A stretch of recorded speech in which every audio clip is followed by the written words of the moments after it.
अस्सलाम वालेकुम students, welcome back to Muskan miracles. आज हम 4.1 का क्वेश्चन नंबर 4 सॉल्व करने लगे हैं, फर्स्ट ईयर मैथ्स की जो न्यू बुक है उसका। अच्छा जी, इसमें आपको क्या गिवन है? आपको एक ए मैट्रिक्स गिवन है और जिसका ऑर्डर है कि आप हॉरिजॉन्टल एंट्रीज़ को देखेंगे तो 3 हैं और वर्टिकल एंट्रीज़ को आप देखेंगे तो 4 हैं। तो आपको पता चल जाएगा कि इस मैट्रिक्स का ऑर्डर क्या है, दैट इज़ 3/4, 3 रोज़ 4 कॉलम्स। आपको क्या कहा गया है? आपने फाइंड करना है A multiply by A transpose multiply by A and A transpose का ट्रांसपोज। आपने ये 3 चीज़ें फाइंड करनी है। सबसे पहले आपको पता होना चाहिए ए ट्रांसपोज होता क्या है। मैं सबसे पहले ये वाली वैल्यू फाइंड करने लगी हूँ, ए ट्रांसपोज का ट्रांसपोज। अब याद रखिएगा, कोई भी मैट्रिक्स है, ये ऑब्जेक्टिव के लिए बहुत इंपॉर्टेंट है जो मैं भी बताने लगी हूँ। 3/4 मैट्रिक्स का कोई भी ऑर्डर हो, अभी आपके पास जो मैट्रिक्स है उसका ऑर्डर है 3/4। जब हम ट्रांसपोज लेंगे तो जो रो है वो आपका कॉलम बन जाएगा, फिर ये रो फिर कॉलम और ये रो फिर कॉलम। तो याद रखिएगा 3/4 है, तो जब आप इसका ट्रांसपोज लेने लगे हैं तो आपके पास आएगा 4/3 की मैट्रिक्स आ जाएगी। ठीक है, इसमें ट्रांसपोज में क्या होता है कि जो ऑर्डर है वो चेंज हो जाता है। अभी मैं इसका ये ट्रांसपोज आपको करके बताती हूँ। आप लिखेंगे जी ए ट्रांसपोज और उसके बाद आपके पास ये आ जाएगा -1 2 3 0। जो पहली रो है ये ऊपर वाली, ये पहला कॉलम बन जाएगा। तो ज़रा इसको बना के हम करते हैं -1 2 3 0। नेक्स्ट आपके पास आ जाएगा 1 0 2 -2 और उसके बाद आपके पास आ जाएगा -3 5 3 -1 और ये आपकी एक मैट्रिक्स आ गई और इस मैट्रिक्स को कहेंगे ए ट्रांसपोज। ये आपकी ट्रांसपोज की मैट्रिक्स आ गई। क्लियरली इसका विजिबल है कि जब आप इसका ऑर्डर चेक करेंगे तो 4 रोज़ हैं और 3 कॉलम्स हैं, तो इसका ऑर्डर हो गया है 4/3। आई होप कि आपको समझ आ गया।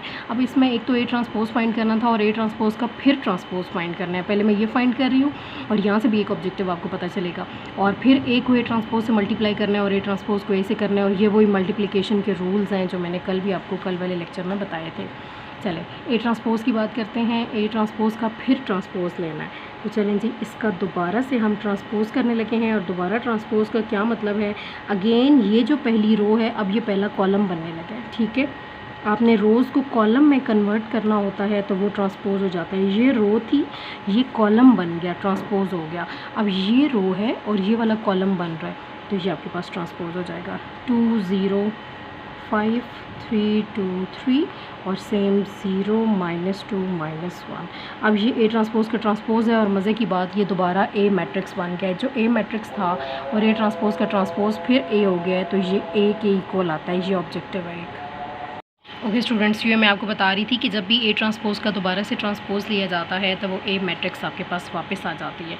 ये एक ऑब्जेक्टिव हो गया आपके पास। ये ऑब्जेक्टिव भी आपको पता होना चाहिए। ए मैट्रिक्स वापस आ जाती है और इसमें हमने जस्ट ये फाइंड करना था।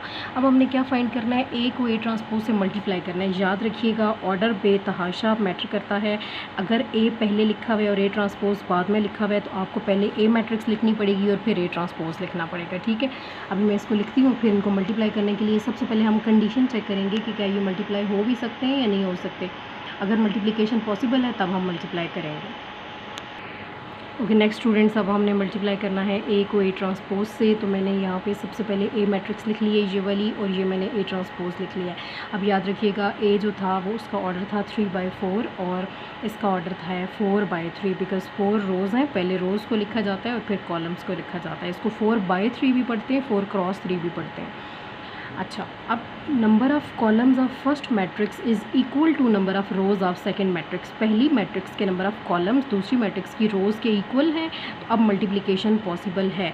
और ये जो 4/4 है इसको आप बेशक क्रॉस कर देंगे तो आपका आंसर जो है वो भी इसी में छुपा हुआ होता है कि आंसर आएगा 3/3 मैट्रिक्स। अब मैं क्या करूँगी? पहली रो पहला कॉलम इनको मल्टीप्लाई होगा। एलिमेंट से मल्टीप्लाई होता है, बीच में प्लस आ जाता है, दूसरा एलिमेंट दूसरे से मल्टीप्लाई होता है। Then first row second column और फर्स्ट रो थर्ड कॉलम। तो एक मैं आपको करके बताती हूँ, बाकी मैं एज इट इज़ सॉल्व कर लेती हूँ। -1 को आपने -1 से मल्टीप्लाई करना है। आप इसको लिख भी सकते हैं प्रॉपर कि -1 मल्टीप्लाई बाय -1, लेकिन वो बहुत बड़ा हो जाएगा और इस लेवल पे आपको इतनी समझ आ जाती है तो मैं इसलिए डायरेक्ट कर रही हूँ। -1 को -1 से मल्टीप्लाई किया, आंसर आ गया +1, बीच में प्लस लगाया जाता है। 2 को 2 से मल्टीप्लाई किया, बीच में आ गया 4। देन आपने 3 को 3 से किया 9 और 0 को 0 से किया, ये 3 को 3 से किया 9 और 0 को 0 से किया 0 आ गया। सेम -1 को आपने 1 से मल्टीप्लाई करना है, आपका आंसर आएगा -1। 2 को आपने 0 से मल्टीप्लाई करना है, आपका आंसर आएगा 0। 3 को आपने 2 से करना है, आपका आंसर आएगा 6। और 0 को -2 से करना है तो आपको पता है कि उसका आंसर क्या आएगा, 0 आएगा। ठीक हो गया। नेक्स्ट की बात करते हैं। -1 को अब अगेन आपने -1 को किससे मल्टीप्लाई करना है, -3 से। -1 को -3 से मल्टीप्लाई करेंगे तो आपका आंसर आ जाएगा +3। फिर आपने 2 को 5 से मल्टीप्लाई करना है तो आपका आंसर आ जाएगा +10। और फिर आपके पास क्या होगा, 3 को आपने 3 से करना है 9 और 0 को -1 से करेंगे तो वो अगेन 0 आ जाएगा। -0 लिखें +0 लिखें, उससे कोई फ़र्क नहीं पड़ता। सेम मैं इस तरह नेक्स्ट करने लगी हूँ, इनको ऐड करते हैं तो मल्टीप्लिकेशन आपकी पॉसिबल होगी। ओके स्टूडेंट्स, ये आप देखेंगे मैंने सेकंड और थर्ड भी एंट्रीज़ को मल्टीप्लाई कर लिया है। सेकंड रो 1 को -1 से मल्टीप्लाई किया, -1, 0 को 2 से किया 0, 2 को 3 से किया 6, -2 को 0 से किया 0। इस तरह मैंने सारी मल्टीप्लिकेशन कर ली है। अब इनको जस्ट ऐड अप करना है और इनका आंसर आ जाएगा 9 और 1 10 और 4 14, तो पहली एंट्री 14 आ जाएगी। इस तरह करके ये पूरा जो आंसर आएगा that will be A transpose, इसका आंसर आ जाएगा। जी स्टूडेंट, तो इनको जो है मैंने अभी सम कर लिया है और इसके बाद इसको सम करने के बाद इसका जो आंसर आया है वो ये आंसर आया है ए ट्रांसपोज़ का। नेक्स्ट अभी हमने फाइंड करना है ए ट्रांसपोज़ मल्टीप्लाई बाय ए। तो अब उसके लिए पहले ए ट्रांसपोज़ को लिखना होगा और फिर ए को लिखना होगा। तो मैं ज़रा इसको लिखती हूँ। नेक्स्ट स्टूडेंट्स, मैंने क्या किया है, ए ट्रांसपोज़ को ए से मल्टीप्लाई करना है तो सबसे पहले मैंने ए ट्रांसपोज़ लिख लिया है। जो अभी हमने ये पीछे फाइंड किया था ये ए ट्रांसपोज़ था और ये मैट्रिक्स आपको गिवन थी। तो अब इसमें ऑर्डर इंपॉर्टेंट है, ए ट्रांसपोज़ को पहले लिखना है और फिर ए को लिखना है। अब आप इसका ऑर्डर देख लें। सबसे पहले इसका ऑर्डर है ए ट्रांसपोज़ का 4/3 और इसका ऑर्डर है 3/4। आपको पता है number of columns of first is equal to number of rows of second, so multiplication इसमें भी पॉसिबल होगी और आंसर हमारा 4/4 मैट्रिक्स आएगा। इससे आपको आंसर भी पता चल जाता है। अगेन वही मल्टीप्लिकेशन के स्टेप्स हैं। -1 को -1 से करना है। ओके स्टूडेंट्स, इसमें भी यही मल्टीप्लिकेशन के स्टेप्स हैं। -1 को आपने -1 से मल्टीप्लाई करना है, +1 को 1 से करना है और -3 को -3 से करना है। ये हो गया। फिर आपने इस वाले कॉलम से इस पूरी रो को मल्टीप्लाई करना है। -1 को 2 से करेंगे, फिर 1 को 0 से करेंगे, -3 को 5 से करेंगे। अब आई थिंक आपकी मल्टीप्लिकेशन तो बेस्ट हो जानी चाहिए। अब मैं यहाँ पे क्या करने लगी हूँ, सबसे पहले -1 को 1 से मल्टीप्लाई करेंगे तो आंसर आ जाएगा जी +1। उसके बाद जी आपने मल्टीप्लाई करना है 1 को 1 से तो आपका आंसर आ जाएगा 1, -3 को -3 से करेंगे तो आंसर आ जाएगा +9। सेम -1 को 2 से मल्टीप्लाई करें, -2 आ जाएगा। और उसके बाद आप 1 को 0 से करें, 0 आ जाएगा। -3 को 5 से करेंगे तो -15 आ जाएगा। नेक्स्ट -1 को 3 से करेंगे, -3, 1 को 2 से मल्टीप्लाई करेंगे, 1 2 ज़ा 2 आ जाएगा। और -3 को +3 से करेंगे, -9 आएगा। -1 को 0 से 0, 1 को -2 से -2 और -3 को -1 से +3 आ जाएगा। आपस में ये ऐड हो रहे होते हैं। सेम अब इस तरह मैं सब के लिए कर लूँगी। 2 -1 ज़ा -2, 0 को जिससे भी करेंगे 0 आएगा और 5 को -3 से करूँगी तो -15 आएगा। नेक्स्ट इस 2 को 2 से करूँगी 4 आ जाएगा और इस 0 को 0 से करूँगी 0 आ जाएगा और 5 को 5 से करूँगी 25। सेम मैं ज़रा सबको मल्टीप्लाई करेंगे। 2 को 3 से मल्टीप्लाई किया 6 और 0 को 2 से किया तो आपके पास आंसर आ गया 0। यहाँ पे हमसे कोई मिस्टेक हुई है। और 5 को 3 से मल्टीप्लाई किया तो यहाँ पे आ गया 15। नेक्स्ट 2 को 0 से करेंगे तो यहाँ पे आंसर 0 आएगा। 0 को -2 से करेंगे तो अगेन आंसर आपके पास 0 आ जाएगा। और 5 को -1 से करेंगे तो आपके पास आंसर -5 आ जाएगा। ठीक है, तो ये बड़े ध्यान से आपने करना है। सेकंड रो को सब कॉलम से कर लिया। थर्ड रो 3 को -1 से करेंगे तो आपके पास यहाँ पे -3 आ जाएगा। फिर आपने 2 को 1 से करना है तो आपके पास 2 आ जाएगा। और 3 को -3 से करना है तो आपके पास -9 आ जाएगा। अब अगेन इस 3 को इस 2 से करना है तो 6 आ जाएगा। 2 को 0 से करेंगे और 3 को 5 से करेंगे तो 15 आ जाएगा। नेक्स्ट 3 को 3 से, 2 को 2 से और फिर 3 को 3 से, 9 + 4 + 9। नेक्स्ट 3 को 0 से 0, 2 को -2 से -4, 0 -4 और 3 को -1 से करेंगे तो -3 आ जाएगा। थोड़ा सा आपने इसको बढ़ा लेना होता है। नेक्स्ट लास्ट रो 0 को -1 से किया 0, -2 को -1 से किया -2 और नेक्स्ट जी -1 को -3 से किया तो आपके पास आएगा +3। सेम आपको 0 को 2 से करेंगे तो आपके पास 0 आ जाएगा। -2 को 0 से करेंगे तो -1 को 5 से करेंगे तो -5 आ जाएगा। सेम 0 3 ज़ा 0, -2 + 2 -4 एंड -1 को 3 से करेंगे तो -3 आ जाएगा। नेक्स्ट 0 0 0 आ जाएगा, -2 को -2 से +4 और -1 को -1 से +1। फाइनली हमने ये मल्टीप्लिकेशन इतनी बड़ी वाली कर ली है। अब जी इनको ऐड कर लेते हैं, 9 और 1 10 और 1 11, ये आ गया। ये -15 -2 माइनस माइनस प्लस हो जाएगा तो -17 आ जाएगा, साइन वही रहेगा। -9 -3 -12 +2 -10। ये सिंपल प्लस माइनस हो रहे हैं आप यहाँ पे, और कुछ भी नहीं हो रहा। Same -15 -2 -17, next 25 and 4 29। नेक्स्ट जी ये थोड़ा सा हमसे हो गया था, 6 + 15 that will be 21। Next is only -5, बाकी दोनों ज़ीरो थे। -9 -3 -12 +2 -10 अगेन 6 और 15। अच्छा कुछ एंट्रीज़ ना रिपीट हो रही हैं, 18 19 20 21 22। ये आपने सबको ऐड कर लेना है सिंपली और ये आपका आंसर आ जाएगा। So this is your answer of A transpose multiply bye A। तो यहाँ पे स्टूडेंट्स आपका क्वेश्चन 4 एंड हो जाता है। नेक्स्ट चलते हैं जी क्वेश्चन 5 की तरफ। ओके स्टूडेंट्स, नेक्स्ट हम चलते हैं क्वेश्चन नंबर 5 की तरफ। इसमें आपने एक्स मैट्रिक्स को फाइंड करना है और आपके पास एक मतलब ये लिखा हुआ है कि solve the equation for x matrix. Basically आपने एक्स मैट्रिक्स को फाइंड करना है। ये क्वेश्चंस इंपॉर्टेंट होते हैं बोर्ड पॉइंट ऑफ व्यू से। पहला पार्ट आपके पास, इसके ओनली 2 पार्ट्स हैं। पहले पार्ट में ये लिखा हुआ है 2x - 3a = b। ये एक इक्वेशन आपको दी हुई है और वो चाहता है कि आप इस एक्स मैट्रिक्स की वैल्यू फाइंड करें। ये सारी मैट्रिसेस हैं, ए भी मैट्रिक्स है, बी भी मैट्रिक्स है, तो एक्स भी एक मैट्रिक्स में ही आंसर आएगा। अब ए मैट्रिक्स आपको दी हुई है, इसको ऑर्डर आपको दिया हुआ है, 2 रोज़ हैं और 3 कॉलम्स हैं, तो ऑर्डर आ गया 2/3। इसका भी ऑर्डर 2/3 है। अब यहाँ पे ज़रा सा इसको अरेंज कर लेते हैं, उसके बाद हम देखेंगे कि इसको कैसे सॉल्व करेंगे। तो सबसे पहले आप देखेंगे 2x यहाँ लिखा रहेगा b, और ये जो -3a है ये दूसरी तरफ अगर लेकर हम इसको आएंगे, इक्वेशन के इस तरफ आएगा तो वो यहाँ पे आके क्या हो जाएगा, +3 हो जाएगा।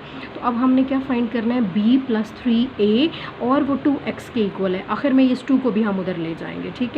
चाहे तो आप बिल्कुल शुरू में भी लेकर आ सकते हैं और आखिर में भी लेकर आ सकते हैं। तो b में आपने 3a को ऐड करना है। अब 3a का क्या मतलब है, 3a ये मैट्रिसेस की एक टर्म है, स्केलर मल्टीप्लिकेशन की। किसी भी मैट्रिक्स को किसी एक नंबर से आपने मल्टीप्लाई करना है। याद रखिएगा, मैं अभी आपको करके बताती हूँ। जब भी कोई नंबर किसी मैट्रिक्स से मल्टीप्लाई होता है तो वो उसकी सारे एलिमेंट से मल्टीप्लाई होता है। आप ये नहीं कह सकते कि आप अपनी मर्ज़ी से कि एक रो से मल्टीप्लाई करें या एक कॉलम से मल्टीप्लाई करें, आपने हर एक एलिमेंट से मल्टीप्लाई करना होता है। तो सबसे पहले स्टूडेंट्स हमें जो है b में 3a को प्लस करना है, तो बेहतर ये होगा, चले हम इकट्ठे ही लिख लेते हैं। b मैट्रिक्स लिखेंगे यहाँ पे हम। अब ये मैंने सबसे पहले यहाँ पे b मैट्रिक्स लिखी है +3, और यहाँ पे ये मैंने a मैट्रिक्स लिखी है जो आपको वैल्यूज़ गिवन थी। अब ये मैं 3 आपको बता रही थी, जो आपकी बुक में भी कॉन्सेप्ट्स लिखे हुए हैं, मैं आपको वही सारे क्वेश्चंस मैं समझा रही हूँ ताकि आपको बुक को मैं प्रॉपरली एक्सप्लेन नहीं कर पा रही, बिकॉज अभी मेरे पास बुक अवेलेबल नहीं है हार्ड फॉर्म में। हार्ड फॉर्म में होगी तो वहाँ से मैं कॉन्सेप्ट आपको साथ साथ दिखा दिया करूँगी। ये 3 है, ये स्केलर मल्टीप्लिकेशन का टॉपिक है। इसमें किसी भी मैट्रिक्स को, किसी स्केलर एक नंबर होता है, ठीक है, जिसका सिर्फ मैग्नीट्यूड होता है ना, स्केलर वो क्वांटिटी होती है। स्केलर एक नंबर है और इसको इससे मल्टीप्लाई करना है। तो अब ये याद रखें, 3 2 से भी मल्टीप्लाई होगा, 3 से भी होगा, -2 से भी होगा, -1 से, 1 से, 5 से, सबसे मल्टीप्लाई होगा। तो सबसे पहले इन दोनों को हम मल्टीप्लाई करेंगे। हम अभी इन दोनों को ऐड नहीं कर सकते, सबसे पहले 3 से मल्टीप्लाई करेंगे। 3 2 6 हो जाएगा, 3 3 9 हो जाएगा। 3 को -2 से करेंगे तो -6 आ जाएगा। तो यहाँ पे मैं दोबारा से b मैट्रिक्स को दोबारा लिख रही हूँ, 2 3 1 एंड 5 4 -1। अब ये जो 3 है ये मैं दोनों से मल्टीप्लाई करने लगी हूँ, 6 आ जाएगा, 9 आ जाएगा, सबसे मल्टीप्लाई करने लगी हूँ, -6 आ जाएगा, -3 आ जाएगा, 3 आ जाएगा और 15 आ जाएगा। अब हम स्टूडेंट्स इनको ऐड कर सकते हैं। अब ऐड कैसे करते हैं, कोरेस्पॉन्डिंग एलिमेंट को करते हैं। 2 में 6 ने ऐड होना है, -3 में 9 ने ऐड होना है। अब ये प्लस वाला क्वेश्चन आ गया। 1 में -6 ने ऐड होना है, 5 में -3 ने, 4 में 3 ने और -1 में 15 ने ऐड होना है। तो ज़रा इनको मैं ऐड करती हूँ। फिर ये अभी किसके इक्वल चल रहा है, 2x के। आखिर में हमें x चाहिए तो हम 2 को उधर जाके डिवाइड कर देंगे, वो 1/2 हो जाएगा। ओके जी, ये मैंने सब में उनको कोरिस्पोंडिंग एलिमेंट्स को ऐड कर दिया है। सिंपल वही एडिशन वाला मेथड है। और ये स्टूडेंट्स आ जाएगा 8, ये आ जाएगा 6 -5 -6 + 1 तो माइनस होगा, 5 - 3 2 और 4 + 3 7 और 15 में से 1 गया 14। That is your 2x matrix. And now you want x matrix. तो ये जो 2 है ये दूसरी तरफ जाके डिवाइड हो जाएगा, 1/2 हो जाएगा। 8 6 -5 2 7 14। अब इसका ये मतलब है कि अब ये 1/2 सबसे मल्टीप्लाई हो रहा है। कभी स्टूडेंट्स को ऐसे समझ नहीं आता, वो कहते हैं मैम ये क्या आप कह रही हैं 1/2 सबसे मल्टीप्लाई हो रहा है। तो चलें आपको अगर ऐसे समझ आता है तो आप ऐसे समझ लें कि 8 जो है वो 2 पे डिवाइड हो रहा है। हर एलिमेंट अब 2 पे डिवाइड होगा, सिर्फ एक एलिमेंट नहीं होगा। तो 8/2 हो जाएगा, 6/2 हो जाएगा, -5/2 हो जाएगा, देन यू हैव 2/2, 7/2 एंड 14/2। चलो ये हमने लिख लिया एक्स मैट्रिक्स, और ये आपका फाइनली एक्स का आंसर आ गया। एक्स को 8 को 2 पे डिवाइड करेंगे तो आपके पास 4 आ गया, यहाँ पे आपके पास 3 आ गया, यहाँ -5/2 है। इट्स ओके, बुक नहीं है तो ज़ाहिर बात है इसमें उन्होंने कुछ वैल्यूज़ बाय में भी ऐसे ही दी हुई हैं, अदरवाइज़ तो सब पे डिवाइड हो जाता था और आंसर एक कंप्लीट होल नंबर आ जाता था। तो चलें ये जैसे बुक में क्वेश्चन था वैसे हमने सॉल्व कर लिया और ये उसका आंसर आ गया है। तो हमने इसको ऐसे करके एक्स को फाइंड कर लिया। दूसरा पार्ट भी सेम इसी तरह का है, उसमें भी हमने एक्स मैट्रिक्स को फाइंड करना है। उसकी मैं इक्वेशन लिखती हूँ, फिर मैं आपको बताती हूँ। ओके स्टूडेंट्स, नेक्स्ट पार्ट 2 है हमारे पास क्वेश्चन 5 का। अगेन हमने एक्स मैट्रिक्स को फाइंड करना है और आपको जो इक्वेशन दी हुई है कुछ ऐसे दी हुई है a² - 5a + 4i, that is identity matrix, -x = 0। आपने ये एक्स मैट्रिक्स फाइंड करनी है। ये सवाल ज़्यादा आसान था। इसमें जो -x लिखा हुआ है इसको हम इस तरफ ले जाएंगे तो ये +x हो जाएगा। No you have to find this x value, ठीक है, एक्स मैट्रिक्स आएगी। इसको फाइंड कैसे करेंगे? सबसे पहले इसमें a² है तो a का स्क्वायर करेंगे, 5 को a से मल्टीप्लाई किया हुआ है तो 5 को a से मल्टीप्लाई करेंगे और उसके बाद हम i को 4 से मल्टीप्लाई करेंगे। अब याद रखिएगा जो a मैट्रिक्स है वो 3/3 है, फिर 5 को a से मल्टीप्लाई करेंगे वो भी 3/3 होगी। तो यहाँ पे जो आइडेंटिटी मैट्रिक्स होगी, क्योंकि दो चीज़ें ना, तीन चीज़ें आपस में माइनस और प्लस हो रही हैं, तो जब भी माइनस प्लस होता है ऑर्डर सेम होना चाहिए, तो इस i का भी ऑर्डर सेम होगा। तो that i will be basically i3। इस i को हम i3 कहेंगे और ये आपके पास आएगा 1 0 0 0 1 0 एंड 0 0 1। i आइडेंटिटी मैट्रिक्स होती है, इसका दूसरा नाम यूनिट मैट्रिक्स होता है। इसके डायगोनल पे सारे 1 होते हैं और बाकी सारे 0 होते हैं। मैं पहले 5a करने लगी हूँ, 4i करने लगी हूँ और फिर मैं a² करूँगी और फिर इन सब वैल्यूज़ को इसी इक्वेशन में पुट कर दूँगी। अलग अलग ये मैं सारी चीज़ें फाइंड करने लगी हूँ। तो सबसे पहले 5a अगर आपने करना है तो आपने 5 लिखना है और आगे आपने a मैट्रिक्स लिख देनी है, तो आपने ये मैट्रिक्स लिख देनी है 2 0 1 एंड नेक्स्ट इज़ 2 1 3 1 -1 0। मैं यहीं पे इसको फाइंड करने लगी हूँ। अगेन ये सबसे मल्टीप्लाई होगा, 5 2 10, 5 0 0, 5 1 5। नेक्स्ट आप देखेंगे 5 2 10, 5 1 5, 5 3 15 और इसको करेंगे 5 1 5 -5 और ये 0 हो जाएगा। तो ये आपके पास 5a का आंसर आ गया। नेक्स्ट आपने 4i करना है, तो 4i का ये मतलब है कि 4 को आपने i से स्टूडेंट्स मल्टीप्लाई करना है। आई होप कि ये अब आपको आसानी से समझ आ रहा होगा। 4i का ये मतलब है 4 1 4, 4 0 4 0, अगेन 4 0 4 1 4 0 0 0 4 1 4। तो ये मैंने दो चीज़ें फाइंड कर ली। मैंने 5a भी फाइंड कर लिया, 4i भी कर लिया, क्योंकि ये इस इक्वेशन में दिए हुए थे। अब एक a² रह गया। a² का वही मतलब है कि आपने अगेन a को a से मल्टीप्लाई करना है। a² का मतलब होगा a × a। तो चलिए मैं इसको लिखती हूँ, फिर हम इसको वही उसी तरीके से मल्टीप्लाई करते हैं। ओके स्टूडेंट्स, नेक्स्ट हमने फाइंड करना था a² का मतलब है a को a से मल्टीप्लाई करना है। सबसे पहले मैंने a मैट्रिक्स लिखी, मैंने दोबारा a मैट्रिक्स लिखी क्योंकि उसको उसी से मल्टीप्लाई करना है। 3/3 पहली का भी ऑर्डर है, दूसरे का भी 3/3 ऑर्डर है, सेम है, मल्टीप्लिकेशन पॉसिबल है, हमने मल्टीप्लिकेशन कर ली। 2 को 2 से मल्टीप्लाई किया 4, 0 को 2 से मल्टीप्लाई किया 0 और 1 को 1 से मल्टीप्लाई किया 1। सेम वही सारा प्रोसीजर है। 2 को 0 से मल्टीप्लाई किया 0, 0 को 1 से किया 0 1 0, 1 -1 -1, then 2 1s are 2, 0 3s are 0 and 1 0s are 0। Same इसी तरह वही स्टेप्स करके मल्टीप्लिकेशन कर ली और इनको एडअप कर लिया तो आपके पास a² आ जाएगा। अब हमने बाकी सारी चीज़ें फाइंड कर ली हैं। अब हमने x मैट्रिक्स फाइंड करनी है। आपके पास ये इक्वेशन थी शुरू में जो हमने लिखा था, x इधर था और इक्वेशन इधर थी, मैंने इसको बस यूँ करके लिख लिया, x इधर लिख लिया, x आ जाएगा a² - 5a + 4i। और अब आप इसको सॉल्व करेंगे। यहाँ पे मैंने a² का आंसर लगा दिया या मैंने 5a का आंसर लगा दिया जो अभी हमने पीछे फाइंड किया था, और यहाँ मैंने 4i का आंसर लगा दिया। सिंपल मैंने वैल्यूज़ पुट किया और कुछ भी नहीं किया। अब क्या है, 2 माइनस हो रहे हैं और 1 प्लस हो रहा है। अब चाहें तो पहले इसको और इसको प्लस कर लें और उसके आंसर में से ये माइनस कर लें। मेरे पास ये दोनों इकट्ठे लिखे हुए थे तो मैंने पहले इन दोनों को माइनस कर लिया, और जब मैं इन दोनों को माइनस करूँगी ये प्लस वाली एज इट इज़ रहेगी, ये प्लस वाली एज इट इज़ रही। इन दोनों को मैं माइनस कर रही हूँ। 5 - 10 यहाँ लिख दिया, -1 - 0 यहाँ लिख दिया, 2 - 5 यहाँ लिख दिया। सब्ट्रैक्शन में भी यही होता है कि कोरिस्पोंडिंग एलिमेंट्स माइनस होते हैं। 9 - 10 कर लिया, -2 - 5 कर लिया, 5 - 15 कर लिया। 0 -5 -1 माइनस करना है -5, तो वो आपके पास हो जाएगा +5 और -2 -0 हो गया। ये दोनों हमने सब्ट्रैक्ट कर लिए, ये प्लस वाला एज इट इज़ साथ चलता रहा, यहाँ पे भी ये दोनों को सब्ट्रैक्ट करने के बाद ये आंसर आया, इन दोनों को सब्ट्रैक्ट करने के बाद ये आंसर आया। अब इन दोनों को आपने प्लस करना है, एक्स मैट्रिक्स आ जाएगी, -5 + 4 आ जाएगा, -1 + 0 हो जाएगा, -3 + 0 हो जाएगा। सेम सबको कोरिस्पोंडिंग एलिमेंट्स को आपने ऐड कर लिया और ऐड करने के बाद -5 + 4 -1 as it is, -3 as it is. तो ये इस तरह सॉल्व करने के बाद आपके पास पूरी एक्स मैट्रिक्स आ गई। ये आपके पास एक्स का आंसर आ गया जो उसने हमसे पूछा हुआ था। इससे आपकी 4.1 कंप्लीट हुई। नेक्स्ट वीडियो इंशाल्लाह मैं 4.2 से रिलेटेड आपकी अपलोड कर दूँगी। मीनवाइल आप तब तक ये तैयार कर लें। Thank you so much for watching the video. अल्लाह हाफ़िज़।